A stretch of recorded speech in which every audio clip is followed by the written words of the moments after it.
Hello, and thank you for tuning in to Southeast Media Sunrise, dedicated to giving a voice to authors of all genres. I'm your host, Jodi Hockinson. Joining us remotely by phone today is Linda S. Plunkett, Ph.D., author of Supernatural Rescue from Broken to Beautiful. Linda Plunkett holds a Ph.D. in Christian psychology. She ministers as a counselor, teacher, and speaker. She and her husband Jim live in Seminole, Florida. She has 2 grown children. Her book, Supernatural Rescue from Broken to Beautiful, tells the story surrounding the brain surgery that she underwent after being diagnosed in 2012 with a brain tumor the size of a tennis ball. She still has no sense of smell. Thank you for joining us today, Linda. Thank you for having me, Jodi. My pleasure. So can you tell us what was going through your mind when you found out that you had a brain tumor? Well, as you can imagine, someone who basically who was healthy and had really no issues as far as health, I was in total shock. And, as a counselor, we counselors can't be, quote, in denial, because we have to be in the real world because we help clients be in the real world. But at the same time, I was in total shock, and a part of me said, can this be true? Am I having a dream? I, just could not imagine. I was not having headaches. I was not having symptoms that would lead me to believe that I wasn't well. What was it like to have brain surgery? It's very, very frightening. And interviewing doctors, talking to doctors that are brain surgeons, they have very different opinions. And going into something where your head is going to be cut from ear to ear, not knowing if you're going to survive it. It is very frightening. My surgery was supposed to be a 3 to 4 hour surgery and ended up lasting almost 8 hours because I had complications. So the fact I was still alive and I made it through the surgery was probably one of the many miracles I experienced. What were the immediate consequences following this nearly 8-hour surgery? Well, I woke up. I couldn't walk. I had trouble thinking. I had trouble speaking. When I say literally, I put my face in my hands and I cried and I said, I don't know how to do this. This is what happened. I just was a blank. I was very empty. People say, when I say to them, I felt like a vegetable, they say, what does a vegetable feel like? You can't form the thoughts and the feelings. And then when you have trouble walking on top of it, you don't know what to do. You don't know how to get well. You don't know what the first step is that you should even take. So it was very, very devastating to me. And although I learned to walk and things got better, a few months later, I still was having huge problems recovering mentally. So I went to a major medical institution thinking they could run tests and they could, treat me and help me get better. And they came back and they said, there's nothing we can do for you. And so that was even more devastating.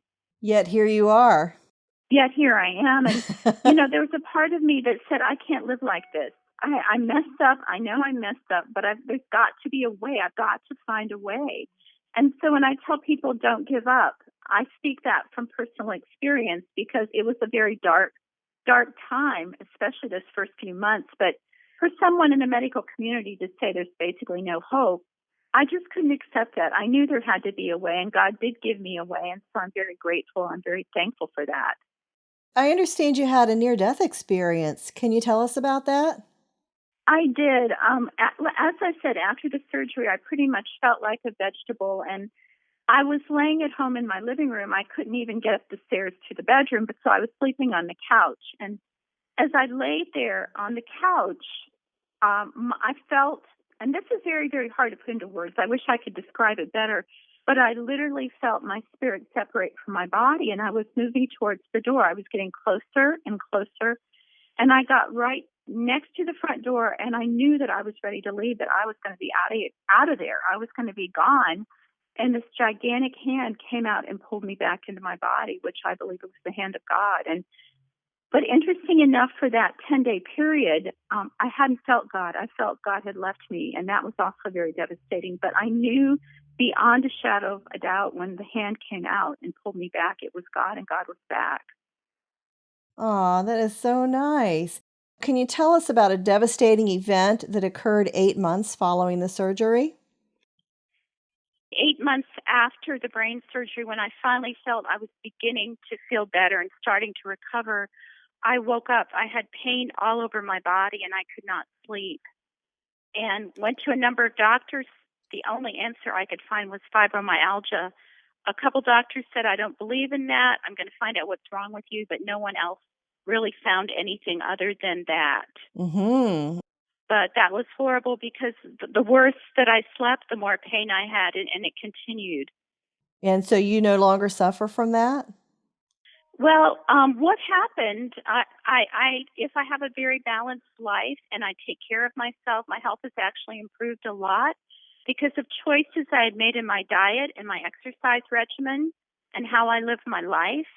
But really, for the most part, no. I got stem cells for an injury, and the stem cells actually pretty much cured the fibromyalgia, so that was a huge blessing. Oh, that's fantastic. So I understand there were additional supernatural events that followed the diagnosis. There were. When I was going through the extreme pain and suffering with the fibromyalgia, I was taking care of my father in Ohio, who was 98 years of age. And I got an electrical shock, and it's when I was not sleeping and I was having so much pain. I went out in the garage and I just cried. And I said, God, why didn't you just let me die? I mean, I was suffering and having so much pain. I know that sounds very selfish, but when it goes on and on and on, it's just hard to want to live. And so I cried out to God, and I said, God, why didn't you let me die? And that night, a bright light came through the ceiling of my room, and there was an angel on the other side. And so it was frightening. I'd never seen an angel or seen a bright light come through the ceiling, but I knew it was God's way of telling me that I was going to be okay.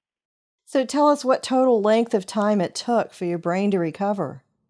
Well, that's hard because if you count the fibromyalgia, really, I would say several years. When I published Supernatural Rescue in 2016, that would have already been 3 years, and was probably within a year after that. So, yeah, it was between 3 and 4 years that I really, I say I suffered, and I did. It was very difficult, but at the same time, God did allow miracles. I got a hole-in-one on the golf course. I'm not that good of a golfer. I did things I didn't think that I would ever do. So God blessed me in spite of it. Let's speak about Supernatural Rescue a bit. What made you write that book? Well, it was one of those things I never thought I would go through in a million years. As a Christian counseling psychologist, I thought I would write a book about psychology or helping people. But, I realized for a long time I asked God, why, and why me? But once I got through all the pain and suffering, I realized that I could encourage and I could inspire other people. People say that I'm a walking miracle, and I believe that I am. And I believe I'm alive to reach out and to help other people who are also in pain and suffering. That is just fantastic that you have that outlook and that you're willing to be of such great help to people. Now, I understand you can be contacted to book a speaking engagement. Can you tell our audience if anyone would like to contact you for an engagement, how they would go about doing that? Yes, you can either go to my website, which is lindaplunkett.com, or feel free to email me. And if you would just put something about wanting a speaker or something to that effect in the subject line, send your email to Hope for Hurting, and I'll spell that out, HOPEFORHURTING @AOL.com. What's your next project?